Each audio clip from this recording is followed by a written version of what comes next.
So these are some of the best vehicles ever made, but they are on average around 20 years old at this point. So there are some things that are going to fail and go wrong and need to be replaced. So I want to give you an idea of what to look out for and some of the more major expenses you might run into and help you determine if you're getting a good value or how much you want to spend on purchasing it, but also help you identify how much you might need to spend in money and time to get this thing into a good condition for you. So one of the first things you want to do is ask the owner if they have a detailed maintenance sheet to show when services were done last, when big repairs were done last. That way you have an idea of how healthy the vehicle has been, how well it was taken care of, and when you might need to do some of those larger repairs next. You can see here on the screen, this is what mine looks like. I've kind of tried to keep a really detailed record of when I did things, when I did different services, so I know exactly when it's due next. And if I ever sell the vehicle, which I never plan on doing, but if I ever do, I can get maximum value for it. So we're going to start by looking at our coolant system here, and we'll start actually over on the overflow reservoir. We want to take a look to see if our level in here is good, and we can see there is a little bit of pink above that low line, so we are good on that. Then we'll take a look at our reservoir here. We'll make sure our level's good above the fins, but also to make sure our fluid looks clear and red. That's a good sign. We want to make sure the level isn't low, and the reason being is if it's low, the vehicle probably is overheating in operation and causing damage that we can't see. So we're good on the level here, but we also want to check a few more things for the coolant system. We want to check all the hoses we can see to make sure there's no cracking and no coolant seeping out or staining any of the plastic. So this one looks good here, but more importantly, we want to check the upper radiator hose. Again, for the same things, this one looks good here. Looks good here. And we also want to check a few things back here. We have our thermostat housing, and again, no staining or seeping there. We want to take a look back here is our water pump back here behind where you can see the flashlight shining. We want to take a look at that to see if it looks newer or older. And the reason being is on these vehicles, the timing belt needs to be done about every 100,000 miles. And when you do it, you should replace the water pump as well. So by seeing a new water pump, it could indicate when the timing belt was last replaced. This one looks pretty new, and I know it was about not too long ago for this one. So we're good there. We also want to check one more thing, and it's this water inlet housing. Kind of hard to see. The little circular housing back there. There's a gasket that goes around it. Sorry, it's a little hard to see. There's a gasket that goes around it, and that's known to fail and seep out coolant. It's an easy job, but it's just another way that coolant can leak from these vehicles. So just take a look back there as well. And then while we're looking at coolant, we'll take a peek down here at our lower radiator hose right here. That one looks good. And just take a look to see if we see any kind of coolant dripping, which we don't. So we do look good there. And then the last thing is back behind the engine here. There's these heater tees that are known to fail and crumble and leak coolant. So take a look at those. Those look pretty good. Those need to be replaced pretty frequently, though, every probably 100,000 miles when you're doing your water pump. But just take a look there to see if anything's leaking. That actually feeds coolant back to the heater for the interior of the vehicle. Next, we'll take a look at our power steering fluid. We want to make sure our level's good. And you can see here on the lines, we are good. But we do notice quite a bit of wet on these hoses coming out of the power steering reservoir, which can indicate that these hoses are bad and need to be replaced. Now, this one's been doing this for a while, so I'm not too concerned about it. It's not dripping out, it's just kind of seeping out over time. But one thing to note on the O2 and earlier is it's a one-piece hose coming out of here down into the metal lines down there. You can't really see from here, but it is a one-piece hose, which is a lot more expensive to replace than the O3 and aboves, which is a two-piece hose. You can actually replace just this part on its own.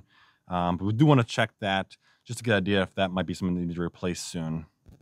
Then we'll just take a quick peek at the air filter. This one looks really clean and in good condition.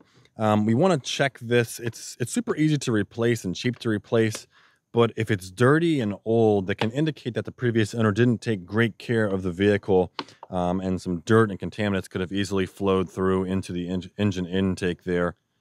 Next, we'll take a quick peek at our serpentine belt. I'm going to make sure there's no glazing, so no shininess on the belt, or no cracks or anything like that. It's not hard to replace, but it's just good to know that it was kept in good condition and up to date. All these little things like this that are not expensive to do can just indicate that the owner took good care of the vehicle. So the fact that this serpentine belt's in good condition, the air filter's in good condition, indicates that this vehicle's, pretty well kept. And then we'll check our oil condition and level on the dipstick. Obviously, this can indicate that the owner didn't take great care of the vehicle if they haven't changed the oil recently, or if the level got low, they weren't checking the level. So we'll pull it out, wipe it off, make sure the engine's off, and then we'll take it out here and take a look at our level.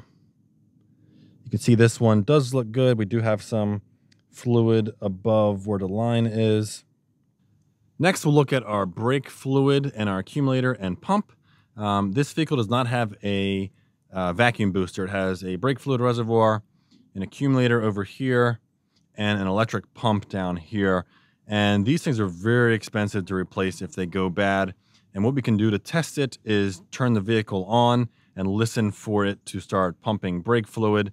If it has any kind of whining noises or any kind of bad sounding noise, it should just be a low humming noise that you hear. Again, these are like $3,000 to replace, and it affects everything from your braking to your ABS system. So this is very important to check, and I'll go ahead and show you how to check that now with turn the key on and listening for the sound.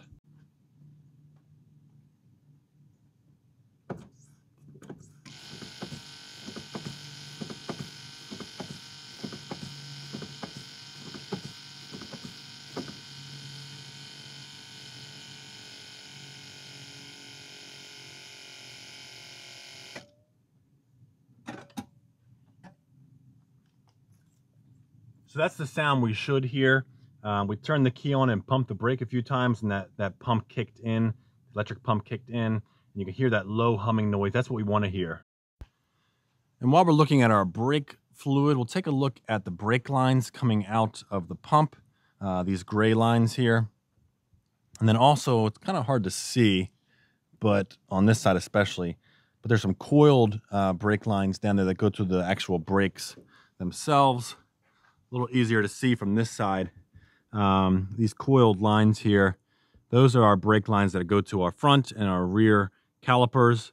We want to look for any kind of rusting or corrosion on those on the outside. That can indicate that the inside is getting corroded. I've actually had 2 brake lines blow out, so I got all mine replaced on this one. You can see they're pretty new looking. But that's a pretty expensive job, like $2,000 to do at a dealership. So we want to look for those, make sure they're in good condition. We'll take a look at our fuel filter, which is right here next to our engine oil dipstick. We want to look to see if this looks new. You can still see the tag on here looks pretty fresh and it looks pretty clean. This can just indicate, again, the vehicle was well maintained. If this is new, it's filtering out contaminants well that are coming in from the fuel tank that might get into your fuel tank, preventing them from getting into the injectors. If it's old, it might be clogged up and might be getting contaminants through the system. We're not getting full performance. And then while we're in here, we'll also take a peek at our coil packs. These little packs right here. There's 8 of them. We can only see 2 of them with this engine cover on, but we can get an idea of if these are new or pretty old. I just replaced these recently, but the originals should last you like 150,000 miles at least. But to replace all 8 of them is going to cost you a few $100s. So a good idea to know if these are fresh or if they're old and might need to be replaced. Now, one thing you definitely can't see with all this stuff on here is the starter, which is way back under the intake manifold. But try and find out from the previous owner whether that was replaced at all. They're very difficult to get to. It's a very long job to get in there underneath all of this stuff to replace. So see if you can get an idea if that was ever replaced. Then we'll just take a good overview look at our engine. The dirtier it is, the harder it might be to spot leaks or things failing. So if it's a nice clean engine bay, it's probably going to be a lot easier to spot things that are going to go wrong or leak. So we'll take a nice overview of this area. We want to take a look at our battery here. We'll look at our terminals to make sure there's not a lot of corrosion buildup. That again can indicate the vehicle was or was not well maintained. But the easiest thing is to look at a sticker here that shows you when it was the battery was actually manufactured. So this one here is less than a year old. Usually you got to replace these every 5 to 7 years or so. And we can also look around the caps here to see if there's a lot of battery fluid leaking out. You can see a little bit coming out. That could be battery fluid, or it could just be other stuff from the engine, but nothing super concerning here. We also want to look to see if there's any aftermarket or the previous owner installed any kind of electrical systems or added any electrical stuff on here. So this one looks good. I know it's mine, so nothing was added on. But just look for extra cables or wires coming off of here, or things that were added on or modified. It's just good to know if the electrical system was messed around with, because it could cause problems down the road if it wasn't done correctly. Now we'll look underneath the front of our vehicle here, and we'll look for any kind of major leaks or corrosion on any lines. We'll check out all of our lines here, make sure they look good. You can see here quite a bit of leaking coming out of the weep hole here on the crankcase. It looks pretty bad, but to be honest, I've had it like this for a while. It's not dripping oil on the ground, it's just seeping out. I do plan on replacing that when I do the water pump and timing belt, but just take a look here to see. You can see that actually the weep hole is right here underneath that big circular thing here, that pulley. There's a little weep hole right there where a lot of oil can come out. But it looks like we're getting some stuff from above that as well. So when I go in there next, I'll have to take a look at all that for sure. Other than that, everything looks pretty good under here. We'll come underneath the driver's side door here. You can see a little bit of oil coming off onto the pan here. Not a great sign. I mean, eventually it might need to be replaced, but it's not dripping yet. A little bit coming here from the seal. Not super happy about all that, but it doesn't look terrible. We'll look at the transmission pan. No leaking there. And then we'll look at our transfer case, make sure nothing's leaking out of there. We'll pop over here to the passenger side and look at the front differential. A little bit of wetness, but nothing leaking out of there. So that looks good. Then we'll take a look at our rear differential.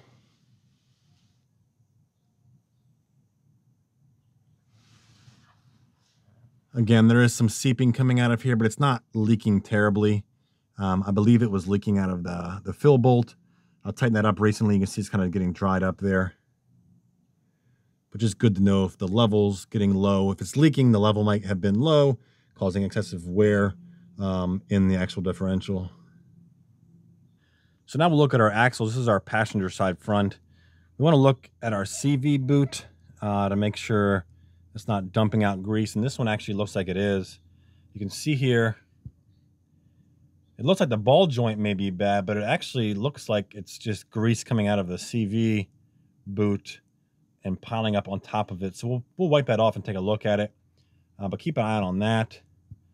There's other points right in here where it might be leaking out. You can see back there. Looks pretty good. The boot's not ripped or torn. But again, we'll check our CV boot. We'll check our ball joints. Take a look at our shocks. Our shocks were recently replaced. You can tell easily if they're super rusty or look pretty old. But these ones are pretty new. Take a look at our upper ball joint, which is right up here.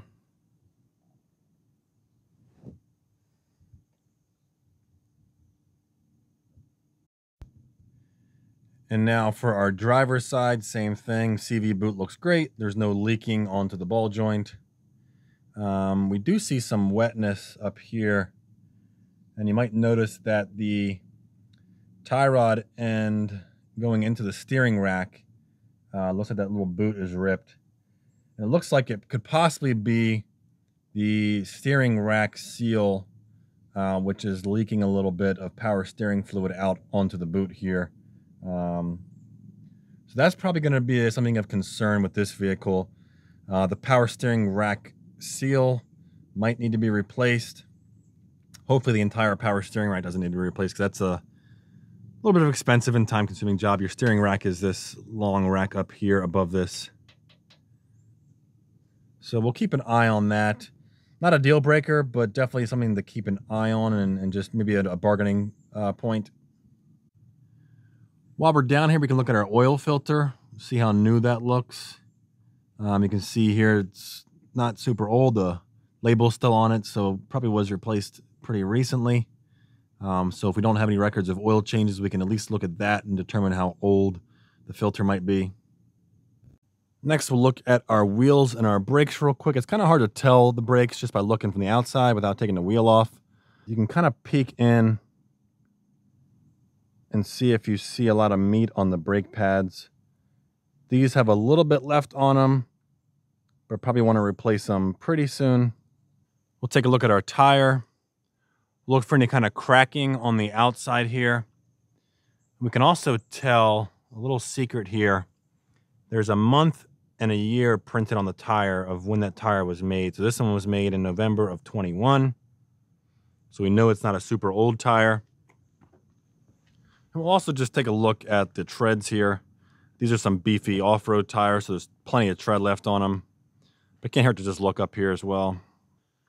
Now we'll look at our exhaust system, and we'll actually start with our exhaust manifolds, which are that silver colored or light metal colored panels right there are covering the exhaust manifolds.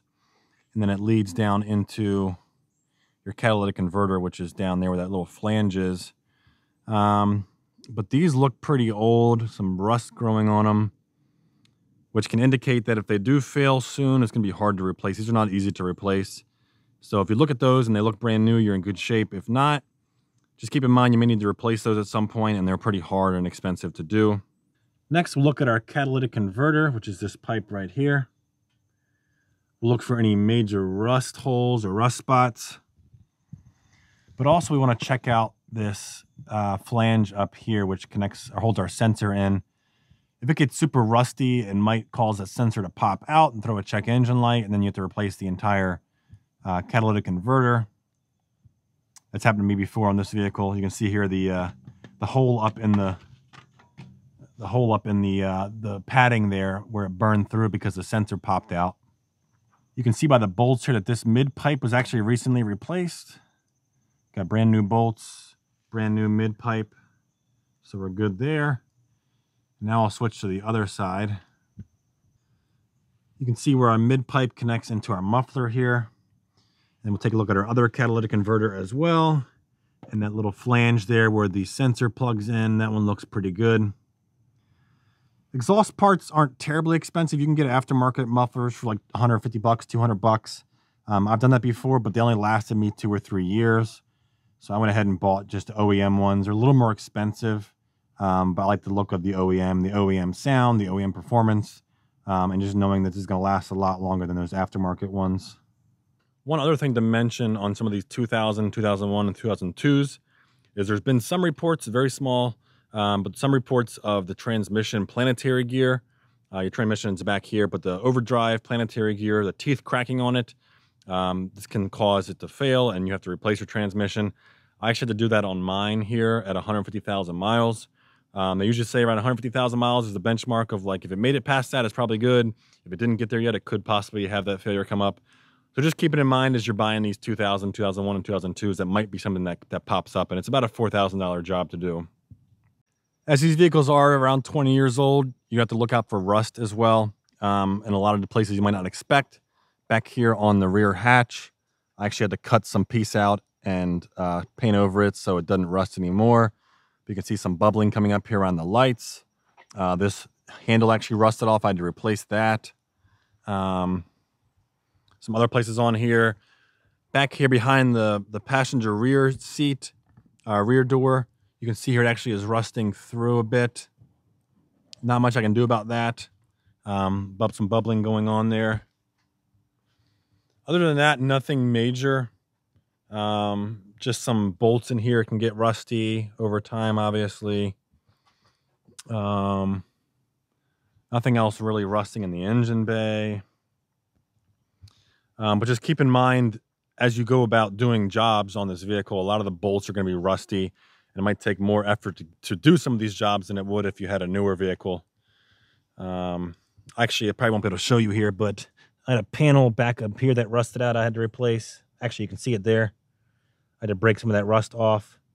Some body parts like that aren't a huge concern. It doesn't affect the performance, but make sure there's no major rust on any of the parts of the frame of the vehicle or any kind of really important areas. One thing to look for that rusts pretty reliably is back here where the AC drips. You can see on the left-hand side where it drips out just now. It'll actually drip down here onto this bushing and make it pretty difficult to replace. You can see a lot of rust building up on the frame. There's a lot of surface rust, but just keep an eye out to see how bad that may be. But because that water drips right out of that hose onto this metal area, it is something to look out for. And then obviously we want to check the interior. We'll look at the condition of the seats. After 20 years, they can be torn up and the leather can be ripped up. So you might have to replace it with either some covers or actually get them reupholstered like this one here. Check the carpets and make sure you check underneath of the floor mat to look for any kind of mildew or staining where any water damage was.